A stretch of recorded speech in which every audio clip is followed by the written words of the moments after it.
tinha trazido o remédio. O remédio que a lei diagnosticou a doença e ela trouxe o remédio. A graça. E quando nós olhamos para estas duas alianças que estão aqui juntas na mesma família, lei e graça, nós vemos que a lei sempre vai perseguir a graça, porque os filhos da carne sempre perseguirão os espirituais. Sempre nós veremos os Ismaéis perseguindo os Isaques, porque a carne não comunga com o espírito. Um é contrário ao outro. Sempre será assim. Quando olhamos lá em Gálatas, que diz assim, Gálatas 29, no capítulo 4, versículo 29, diz assim: mas como então aquele que era gerado segundo a carne perseguia o que era segundo o Espírito, assim é também agora. Ismael nasceu por uma vontade da carne, já Isaque não. Isaque veio por uma promessa. Deus prometeu. E Abraão não creu. E nós vemos a situação desta mulher e deste filho, por causa do pecado dele, veio a sofrer tão grande consequência. Mas aqui no final do versículo nós vemos que Sara manda Abraão expulsar o menino. E ela estava certa. E Deus concordou com ela.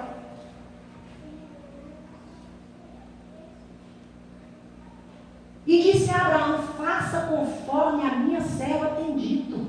Despede a mãe do menino.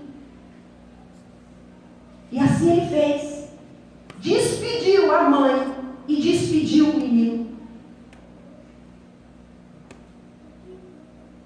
O versículo diz assim: então se levantou Abraão pela manhã de madrugada e tomou pão e um odre de água e os deu a Agar, pondo sobre o seu ombro. Também lhe deu o menino e despediu-a. E ela partiu, andando errante no deserto de Berseba. Que situação difícil. Você imagina, de repente, ela tinha casa, comida, emprego, um futuro para o seu filho que era o herdeiro. Agora, depois dessa perseguição, quando eles foram expulsos, ela não tem mais nada. Ela não tem mais casa, ela não tem mais uma cama, nem para ela, nem para o filho. Só tem um pouco de pão e um odre de água. E Deus concordou com Sara.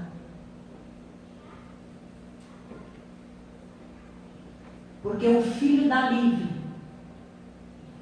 não pode coabitar, não pode habitar, não pode permanecer, não pode ter comunhão com o filho da escrava. Porque as coisas de Deus é sim, sim, não, não. O que passar disso é de procedência maligna. Quando Deus concordou com ela, ele disse: despede a mulher e despede o menino. Agora ela não tem nada. Foi para o deserto. Você imagina a situação dessa mulher e deste filho. O pão acabou, a água acabou. Não tem mais pão, não tem mais água.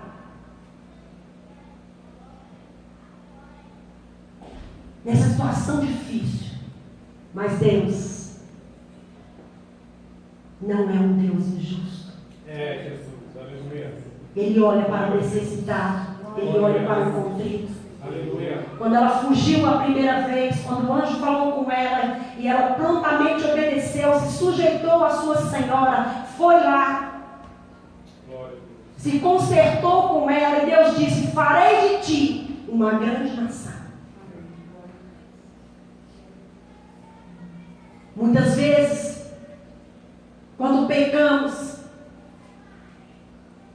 e trazemos consequências tanto para a nossa vida quanto para a vida de outras pessoas, quando não consertamos o erro, Deus vai lá e conserta o erro, porque Ele tudo vê. Ele tudo vê. Ele é um Deus justo. Ele jamais iria permitir que Agar e Ismael morressem no deserto. Quando olhamos aqui para a continuidade do capítulo, diz assim: e consumida a água do odre, e lançou o menino debaixo de uma das árvores, e foi assentar-se em frente, afastando-se a distância de um tiro de arco, porque dizia: que eu não veja morrer o menino. E assentou-se em frente, e levantou a sua voz, e chorou. E ouviu Deus a voz do menino, e bradou o anjo de Deus a Agar desde os céus, e disse: que tens, Agar? Eu tenho certeza que era o mesmo anjo. Aleluia. Ele já tinha encontrado com ela antes, quando ela correu da presença da sua senhora. E agora ele foi novamente socorrê-la e perguntou para ela: que tens, Agar? Da primeira vez, quando este anjo foi falar com ela, ela conheceu o Deus que tudo pode e colocou o nome dele de Deus que vê, Deus que ouve, que é o significado do nome do seu filho. Ismael, Deus ouve. E aí no versículo 17 diz assim: não temas, porque Deus ouviu a voz do menino desde o lugar onde está. Aqui ela já tinha perdido quase até a fé. Tinha perdido casa, tinha perdido o seu sustento, tinha perdido o convívio com a família. Tinha perdido o pai do seu filho, aquela figura paterna que amava o menino. Você imagina um pai cuidar de um filho, 16, 17 anos, depois ter que despedir: pode ir embora. Pode ir embora.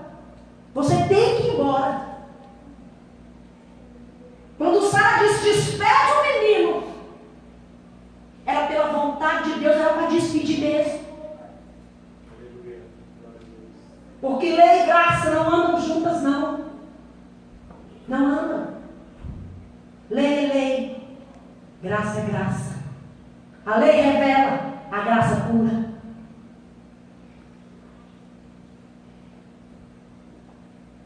Aí Deus ouve a voz do menino. Não temas, porque Deus ouviu a voz do menino desde o lugar onde está. Ergue-te, levanta o menino e pega-lhe pela mão, porque dele farei uma grande nação. Aleluia. E uma coisa muito interessante que eu vejo nesse versículo, que diz assim: e abriu-lhe Deus os olhos e viu um poço de água, e foi encher o odre de água, e deu de beber ao menino, e era Deus com o menino, que cresceu e habitou no deserto e foi flecheiro. E abriu-lhe Deus os olhos e viu um poço de água. Ora, o poço de água estava ali. Deus não é mágico para estralar o dedo e fazer o poço aparecer. O poço já estava ali, mas ela estava tão imersa em seus problemas que ela não viu o poço de água tão próximo. Só ela dava alguns passos. Aleluia. E abriu-lhe Deus os olhos. Precisou de Deus abrir os olhos para que ela visse o poço e desse de beber ao menino. Desse a água para o menino beber, senão ele morreria. Tão imersa nos seus problemas, nas suas dificuldades. Quantos de nós estamos às portas da bênção, mas não conseguimos ver ela entrar na porta? Porque deixamos os problemas se aglomerarem de um jeito na nossa mente, que os nossos olhos estão fechados, que os nossos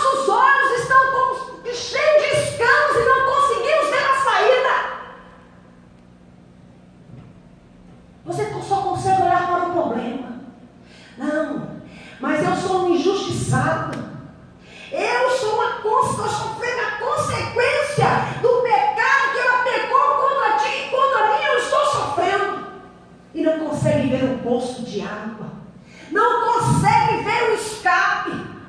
Peça para o Senhor hoje para abrir os teus olhos, para que você possa ver a fonte de água jorrando, para que tu possa pegar um caneco de água, um balde de água e saciar a sua sede dessa água. Não se vitime deste jeito. Muitas vezes somos vítimas, mas muitas vezes somos os próprios autores e sofremos as consequências disso.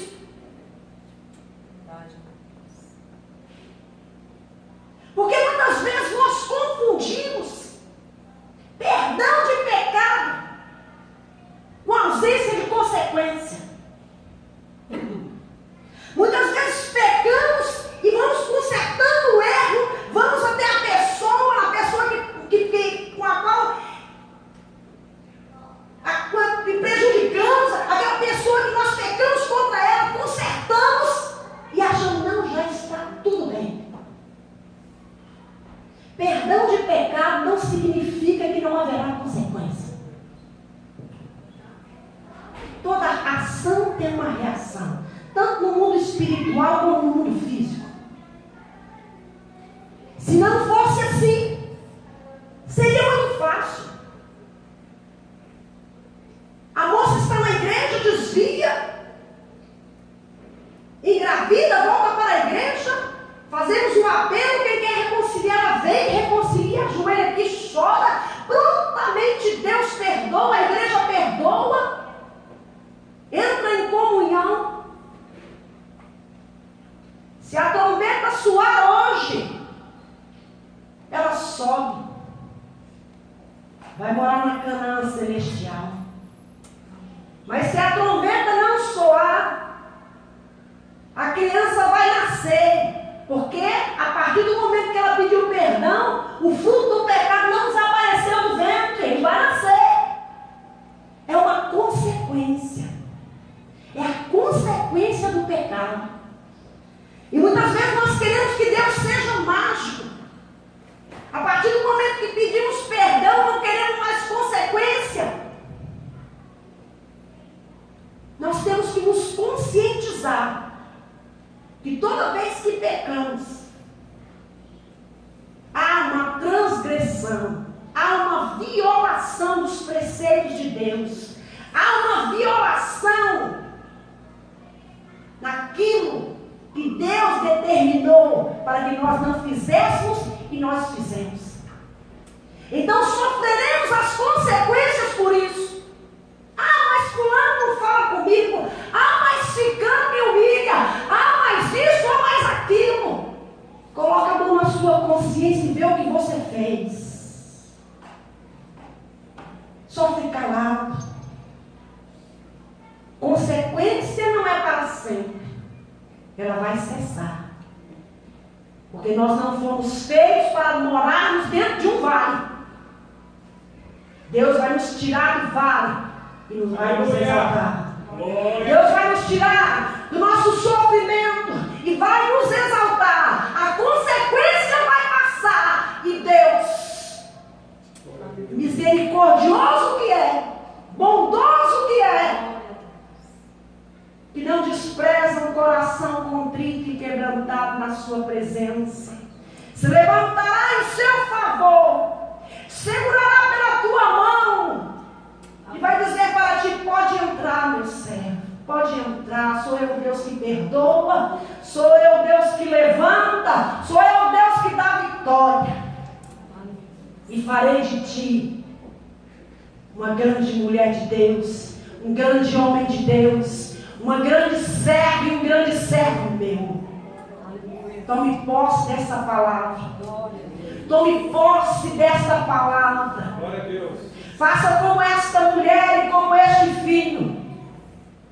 Deus abriu-lhes os olhos e viu o poço de água. Veja aí o poço de água que Deus coloca na sua frente. Aliás, Ele já está na sua frente. Ele só tem que abrir os teus olhos para que tu possa enxergar o tamanho da sua vitória. Toma posse dela. Então toma posse da sua vitória. Toma posse da sua vitória. Não deixa a